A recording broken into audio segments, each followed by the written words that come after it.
Deus tem um título: Tudo começa com o primeiro passo. Essa semana o Senhor fala comigo de diferentes formas. Ele me entrega a palavra ouvindo um louvor, quando eu estou dormindo, quando eu leio a Bíblia, quando eu faço o meu devocional. Às vezes, através de um diálogo, de uma conversa, o Senhor me entrega a palavra. E nessa semana nós estávamos saindo da nossa casa e o Senhor disse assim para mim: Rosângela, quem não começa com 2 litros de água jamais eliminará 10 quilos. Jesus, o que isso tem a ver com a palavra? Quem não começa com 2 litros de água jamais eliminará 10 quilos. E aí eu fui meditando, pedindo ao Senhor que me orientasse diante daquilo que Ele teria para entregar para vocês nesta noite, como Ele já entregou e continuará entregando para mim. Ele disse: quem despreza os pequenos começos, jamais terá capacidade de fazer grandes feitos. Aquele que despreza começar de uma forma pequena, aquele que despreza dar o primeiro passo, aquele que despreza subir o primeiro degrau, jamais chegará no topo. Muitos buscam grandes mudanças, mas não dão o primeiro passo para mudanças pequenas. E por que essas pessoas não fazem isso? Ou por que eu não faço isso? Primeiro, uma das justificativas que damos é porque não confiamos em nós mesmos ou na nossa capacidade. Existem pessoas que não dão o primeiro passo, não mandam o currículo, não conversam com alguém.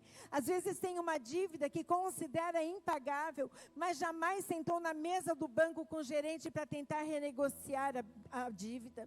Ou tem um chamado, tem um ministério, mas fica sentado esperando que alguém o enxergue dentro da igreja. Não. Essa pessoa muitas vezes não tem uma atitude de fé, porque não confia em si, na sua capacidade. Também outras pessoas não dão o primeiro passo, porque estão sempre procurando culpados, para não assumirem a responsabilidade pela condição em que se encontram. Quer dizer, não tomam água, porque não querem, mas vão dizer que a responsabilidade é o fato de não ter a garrafa. A culpa é do outro. A responsabilidade é do outro. E não dão o primeiro passo. Existem aqueles que desanimam antes mesmo de começar, porque vão olhar para o fim da corrida, o objetivo, sem sequer ter dado o primeiro passo. Claro, nós estamos usando um exemplo de pessoas que querem eliminar aí peso, mas existem coisas que nós precisamos eliminar nas nossas vidas, ou precisamos conquistar na nossa vida. Existem avanços que nós queremos, existem etapas que nós queremos avançar, existem territórios que nós queremos conquistar, mas jamais conquistaremos um grande território se não dermos o primeiro passo. E por que muitas pessoas não dão este passo? Porque no decorrer de suas vidas, elas passaram por algumas experiências, que talvez não tenham sido experiências positivas, e pelo fato de passar por elas, foram concebendo em si crenças limitantes, de que não merecem, talvez que é muito para eles. Sabe, irmãos, se tem algo que eu tenho aprendido com o Senhor, é que quem coloca limite na ação de Deus nas nossas vidas somos nós. Nosso Deus é um Deus ilimitado. Ele é um Deus que faz coisas grandes. Ele é um Deus que ultrapassa barreiras. Ele é um Deus que pode falar com quem está no Japão nessa hora. Ele é um Deus que muda o curso dos rios, como o pastor Cláudio orou. Ele é um Deus que pode fazer infinitamente mais de tudo aquilo que pedimos ou pensamos. Mas muitas vezes, pelas experiências que nós tivemos, nós vamos criando essas crenças limitantes. Vamos colocando limite na ação de Deus nas nossas vidas e não damos um primeiro passo. Quando isso acontece, nós deixamos de viver os milagres. Gênesis 15, do 2 ao 3, conta a história de Abraão, quando Deus disse para Abraão que ele seria pai de uma grande multidão. E Abraão aqui demonstra para nós insegurança, crença limitante. Você quer ler comigo? Mas Abraão perguntou: ó soberano Senhor, que me darás se continuo sem filhos, e o herdeiro do que possuo é Eliezer de Damasco? E acrescentou: tu não me deste filho algum, um servo da minha casa será o meu herdeiro. Olha Abraão, que depois foi transformado, conhecido como pai da fé, questionando ao Senhor, se colocando numa posição inferior à do Eliezer, se colocando numa posição inferior e não acreditando que Deus lhe daria um filho. E diz a palavra de Deus, em Gênesis 15, do 5 ao 6, que o Senhor, levando para fora da tenda, lhe disse: olhe para o céu, conte as estrelas, se é que pode contá-las. E prosseguiu: assim será, repete comigo, assim será a sua descendência. Abraão creu no Senhor, e isso lhe foi creditado como justiça. Deus não se deteve naquele discurso de Abraão, de uma pessoa que não acreditava que aquilo seria possível. Deus não se deteve a considerar a fala de Abraão, ou olhar para a idade de Abraão, de sua esposa. Deus não se deteve. Deus simplesmente liberou uma palavra dizendo: assim será. Quando Deus fala, Ele não tem dúvida. Quando Deus fala, está decretado, está decretado. Quando Ele diz a porta está aberta, está aberta. E quando Ele diz a porta está fechada, ninguém abre. E aqui diz a palavra de Deus, que imediatamente depois desta palavra, Abraão creu, e isso lhe foi creditado como justiça. Virou uma chave na vida de Abraão, virou a chave na mente de Abraão. E ele que não cria na possibilidade de ser pai, agora passou a crer. Deixou de olhar para as suas condições, deixou de olhar para a sua idade, deixou de olhar para o tempo que havia perdido. Diz a palavra de Deus que Abraão creu no Senhor. E nesta noite, o Senhor está nos chamando. 2023, um ano de transformação. O Senhor está nos chamando nesta noite para nós tirarmos todo o limite que tem impedido Deus de agir e trabalhar nas nossas vidas, e na vida da nossa família, e no nosso trabalho, e nos nossos negócios, e na salvação e no ministério. O Senhor está dizendo nesta noite: vamos tirar o limite, porque para mim não há impossível. E uma das atitudes que o Senhor quer é que você tenha uma fé inabalável em Deus e não em você. Se existe uma coisa que nos paralisa, se existe algo que nos impede de fazer o que Deus quer que façamos, é olhar para a nossa limitação, é olhar para a nossa condição, é olhar para a nossa carnalidade, o nosso pecado. Nós somos fracos, mas o Deus que nos sustenta, Ele é forte. Nós não podemos, mas Ele pode todas as coisas. E porque Ele pode, nós podemos. Tenha uma fé inabalável em Deus. E não olhe mais para você, para a sua condição, para o seu recurso, para a sua falta de conhecimento, não. Se eu não acreditar que Deus pode fazer, Deus nada fará. Porque Ele não está vendo em você algo chamado fé. É do tipo de Deus. É do tipo de Deus aquela fé. E não é gerada no que você vê, não é gerada no que você sente, não é gerada no que você ouve. A fé do tipo de Deus, ela é gerada por você conhecer a palavra de Deus, e a palavra de Deus te dar garantias que aquilo que Deus fala está dito, e Ele não volta atrás na palavra, porque Ele não é homem para mentir. A fé do tipo de Deus é uma fé de uma pessoa que não duvida, mas tem certeza. De quem já experimentou outros milagres, e porque já experimentou, continua confiando que Deus possa fazer outros.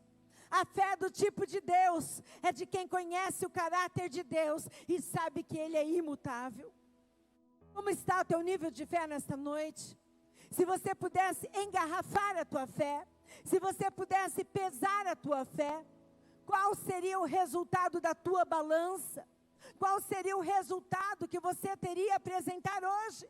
Talvez você diga: pastora, a minha fé se esgotou diante do tempo em que eu estou nessa batalha.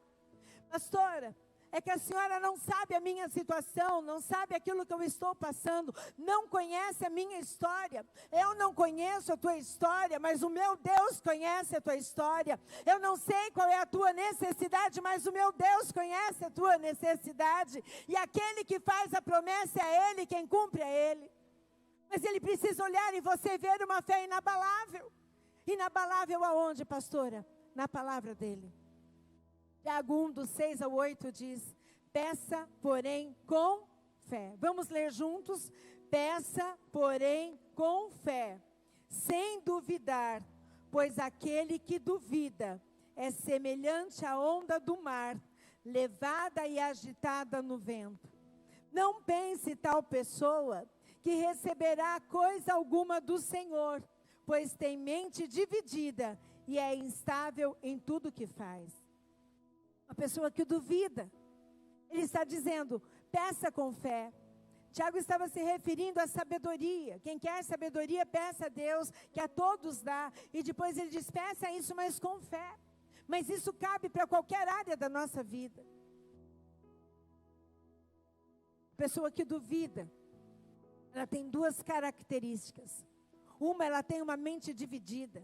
Ela crê enquanto está na igreja, mas quando chega lá fora, a primeira ligação, a primeira mensagem do seu WhatsApp, desestrutura e tira aquela fé que ela achou que tinha. Uma pessoa que duvida, é uma pessoa que uma hora acredita e outra hora desacredita. Uma hora ora com confiança e na outra hora ora com desconfiança. Uma pessoa que duvida, uma pessoa instável em tudo o que faz. E o que me chama a atenção é que ele diz que é uma pessoa instável em tudo que faz. Por quê? Porque esta mente que leva a pessoa a duvidar, é a mesma mente que vai fazer com que ela duvide de tudo, todas as áreas de sua vida.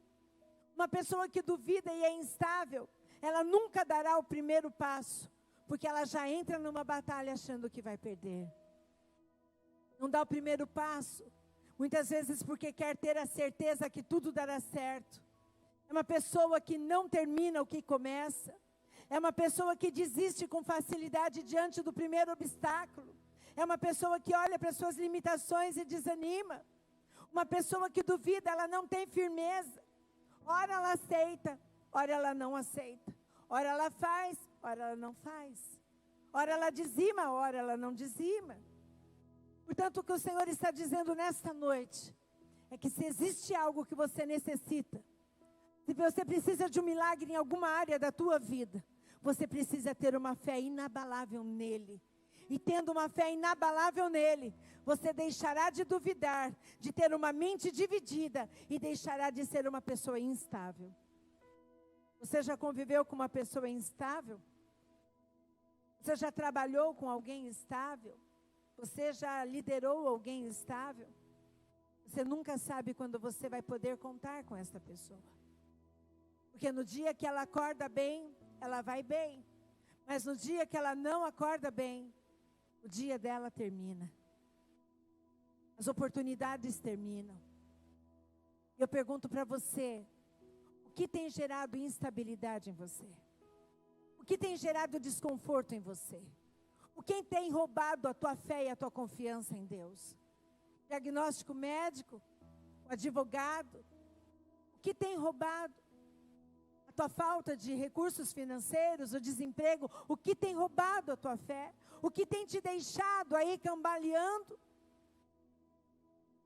A fé, irmãos, é quando a nossa mente passa a receber a palavra de Deus, ou ter uma experiência com Ele. E quando temos essa experiência, isso gera em nós uma confiança, porque reconhecemos isso como uma verdade em nossas vidas, as suas promessas. Quando eu passei pelo processo do luto, quando a minha mãe foi desenganada, eu tenho que voltar a dizer isto, porque eu acho que não existe uma dor maior do que perder alguém. Porque recursos financeiros você pode recuperar, mas perder alguém não. Eu dizia, Senhor, que fé é essa? Eu vou precisar agora. Ele dizia, a fé na certeza que eu vou cuidar de todo o resto. Senhor, que fé é essa que eu vou precisar agora? É a fé de quem vai aprender a viver um dia de cada vez e saber que o futuro, se eu estiver lá, ele estará garantido. Que fé é essa, Senhor, que eu nunca tive que experimentar? Ele dizia, a mesma fé das outras experiências e milagres que eu fiz na tua vida. É a mesma fé que você vai precisar ter para que você continue em pé, levando a minha palavra e pregando o Evangelho. Quantos milagres Deus já fez na tua vida? Quantas orações Ele já respondeu? Quantos enfermos Ele já curou através da imposição de mãos? Quantas respostas Ele já deu a outros através de você? O Deus do passado que operou milagres na tua vida, que respondeu coisas que você não sabia, este mesmo Deus continua vivo e tem o poder para fazer coisas muito maiores. Não recue, reconheça que fez escolhas erradas, reconheça que falou o que não devia, reconheça que se precipitou em fazer julgamentos, reconheça que não confiou no poder embutido na palavra de Deus, e por isso você está vivendo a situação que está vivendo hoje. Tenha uma fé inabalável, mas reconheça que muito daquilo que nós estamos passando, ou você está passando hoje, é porque você teve atitudes fora da palavra de Deus.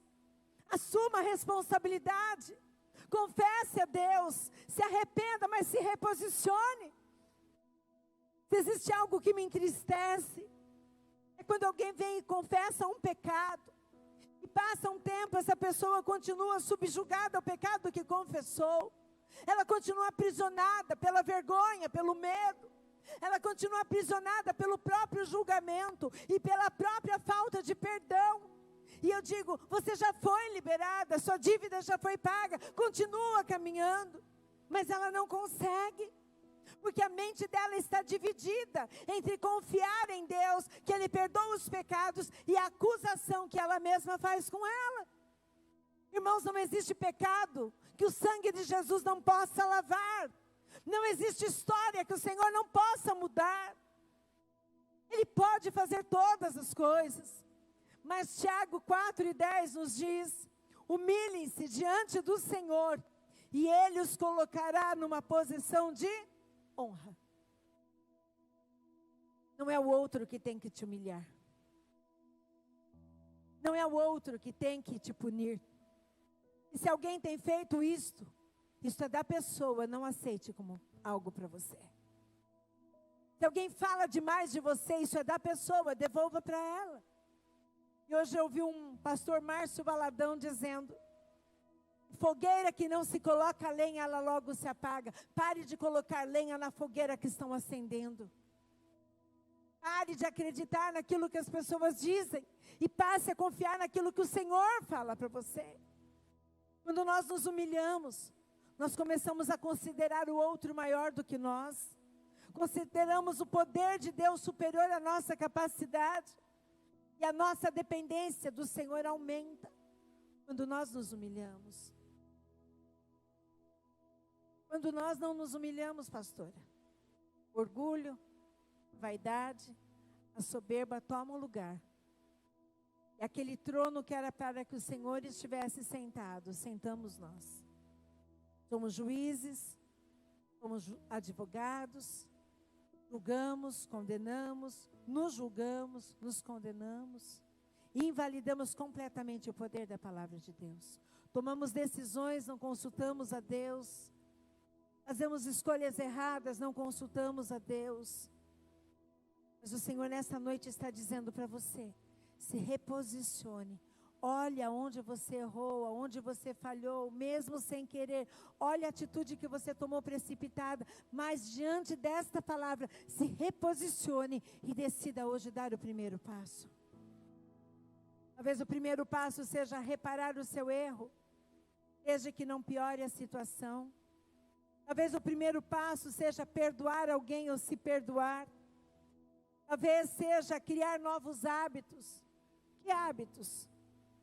Seja pronto para ouvir, tardio em falar, tardio em cirar. Romanos 7:18 diz: sei que nada de bom habita em mim, isto é, em minha carne, porque tenho o desejo de fazer o que é bom, mas não consigo realizá-lo. Aqui está dizendo que muitas vezes nós queremos fazer o que é bom e não conseguimos. Por quê? Porque existe uma guerra sendo travada, a tua carne contra o teu espírito.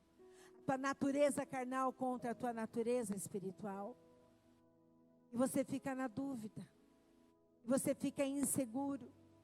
E uma pessoa insegura, uma pessoa com medo, uma pessoa acuada, uma pessoa instável, uma pessoa que não tem um posicionamento firme, a primeira coisa que ela perde é a paz e logo depois é a alegria. Perde a paz porque não vê esperança.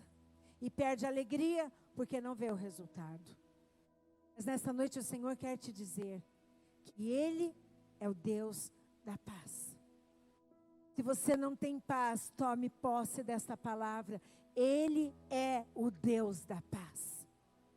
E esta paz não está ligada àquilo que você está vivendo, mas na certeza que Ele é Deus presente na hora da angústia. Ele é Deus presente na hora da angústia. Ele é Deus presente. Ele é Deus presente quando eu ando, Ele é Deus presente quando eu falo, Ele é Deus presente quando eu choro, Ele é Deus presente pela madrugada, Ele é Deus presente quando eu compro, Ele é Deus presente quando eu vendo, Ele é Deus presente quando me falta algo, Ele é Deus presente quando falam mal de mim, Ele é Deus presente independente da situação. Ele nunca se tornará um Deus ausente. Talvez você não sinta, talvez você não veja, mas a fé não é algo ligado a sentimento, nem algo ligado à visão, porque o nosso Deus não é um Deus emocional. Ele não se relaciona com as suas emoções, Ele é espírito. Ele não se relaciona com as suas percepções, Ele é espírito. Ainda que você não veja, ainda que você não sinta, apenas creia na palavra de Deus. E para isso você medite na palavra dEle. Continue buscando a transformação interior, através da palavra que Deus tem te ensinado, e persista até que você tenha alcançado. Salmo 107 diz assim: então clamaram ao Senhor na sua angústia, e os livrou das suas dificuldades, tirou-os das trevas e sombra da morte, e quebrou as suas prisões. Clamaram quando? No dia de festa? No dia do nascimento? No dia da mesa farta? No dia que tudo estava bem? Não. Clamaram ao Senhor na angústia, e Ele os livrou das suas dificuldades. A maior dificuldade talvez não esteja fora. A maior dificuldade talvez esteja dentro de você, de acreditar que a tua história ainda não terminou, e que Deus tem muito para fazer na tua vida e através de você. A tua história não terminou. Ninguém pode pôr um fim na nossa história. Em nenhuma área das nossas vidas, ninguém está autorizado a colocar um fim. Ele tirou-os das trevas e da sombra da morte, e quebrou as prisões. O medo é uma prisão. A insegurança é uma prisão. A instabilidade é uma prisão. A dúvida é uma prisão. Sabe por que é uma prisão? Porque ela te impede de dar o primeiro passo. Passo de fé. O pastor Cláudio ministrou e disse: olha, você que não trouxe a semente, traga o seu envelope aqui como uma atitude de fé. Ele está dizendo assim: ainda que você não tenha, você acredita que o Senhor vai prover o recurso. Isso é na área financeira. A área financeira é consequência da tua vida. A Bíblia diz que se você buscar primeiro o reino de Deus e a sua justiça, as demais coisas Ele vai acrescentar. Isso é uma consequência. Eu te pergunto nessa noite, qual é o primeiro passo que você precisa dar hoje? Reconhecer que Deus te ama e que Ele te chama de filho amado, de filha amada. Reconhecer que você tem capacidade de fazer tudo aquilo que você se propuser a fazer. Talvez o seu primeiro passo seja aceitar que por causa do sacrifício de Jesus, esse que nós hoje vamos fazer no memorial, por causa desse sacrifício você tem direito a uma herança. Talvez seja substituir pensamentos e crenças que te disseram: chega aqui, você não vai avançar mais não. Isso não é para você. Talvez seja substituir esses pensamentos pela palavra de Deus, e essa palavra vai te impulsionar a não ficar parado e com medo. Talvez o primeiro passo seja assumir que você tem negado um problema, você tem escondido o problema, você tem se escondido atrás do problema, mas eu quero dizer, isso não te trará a solução. Talvez o primeiro passo hoje seja você olhar para as áreas da tua vida e dizer para o Senhor quais são as áreas que estão fora do controle e são desajustadas. Olha aí para a tua vida. Quais são as áreas que você precisa de um milagre? Talvez o milagre não esteja na área financeira. Talvez esteja na área da saúde, dos relacionamentos. Talvez o teu milagre seja o Senhor tirar alguém que esteja nos vícios, esteja fora dos caminhos do Senhor. Talvez o milagre que você precise é que o Senhor faça arder no teu coração a chama do primeiro amor. Talvez o milagre que você precise seja que o Senhor hoje te tome pelas mãos e te pegue no colo, porque você já está cansado de lutar e de fracassar. Um dia de cada vez, um passo de cada vez, isso já será um começo. Não despreze os pequenos começos. Valorize as pequenas conquistas diárias. Cada dia que você não desiste, é um dia que você vence, pois Deus não nos deu um espírito de covardia. Se coloque de pé.